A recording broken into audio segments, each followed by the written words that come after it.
Good evening mga boss. Katatapos lang ng maghapon tour namin dito sa Cebu. Inaabot na kami ng gabi kaya medyo gutom na. Hindi muna kami dumiretso sa hotel na tinutulugan namin. Tumawid kami dito sa may garden walk para makahanap ng kakainan dito. Marami naman pong restaurant ditong kainan dito sa may loob ng parang mall yata ito. Hindi ko rin kabisado. Pasukin namin dalawa ni JR para makahanap dito sa loob ng makakainan at para makabalik agad sa hotel at ang makapagpahinga na ng maaga pa kami bukas gigising. May panibagong lakad na naman kami. Ito, mamili na lang tayo dito sa mga madadaanan natin kung saan pwedeng kumain. Medyo tahimik na yung lugar, kukunti na yung mga tao kasi gabi na wala nang masyadong namamasyal dito.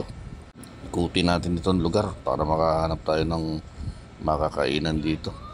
Ang laki-laki rin kasi ng lugar na ito pala. May mga kainan naman ako nadadaanan, mga pizza. Masarap kanin para maganda-gandang tulog, may sapin sa tiyan.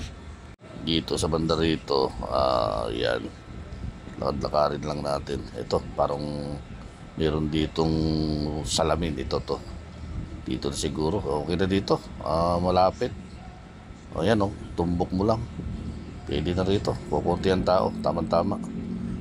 Siguro mabilis lang magluto rito.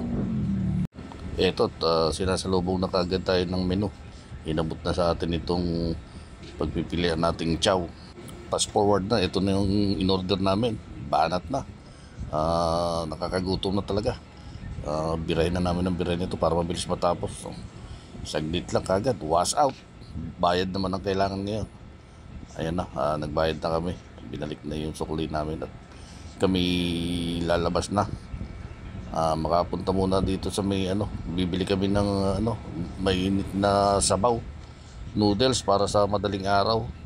Para pag biyahe namin meron na kaming kakainin. Kasi baka mga sarado pa yung madadaanan namin. Noodles muna kami para iinit na lang namin mamaya pagka madaling araw. Pag alis namin, ayos na, sakto na yan. Tapos tinapay, pwede nang almusal yan. Ito't may 7-Eleven dito, tama makabili na. Mabilis lang to, medyo kukunti naman yata yung customer para makabalik agad dito sa hotel. Ito po yung area ng Garden Walk Hotel. Yan po. Yan yung kalsada. Yan, iniikot ko po yung camera. Yan pong nasa tapat na yan. Yan na po yung pinaka-hotel na tutulugan namin. Patawid na kami ng kalsada. Ayan. Dire-diretso lang po yan. Tapat na tapat. Papasok na po kami. Palakad na dito na sa hotel. Maraming salamat po sa inyong panonood. Sana huwag kayong magsawa pagsubaybay sa amin. God bless po sa inyong lahat. Buhay po kayo. Yung mga hindi pa po nakapag-subscribe, subscribe po kayo. Maraming salamat po.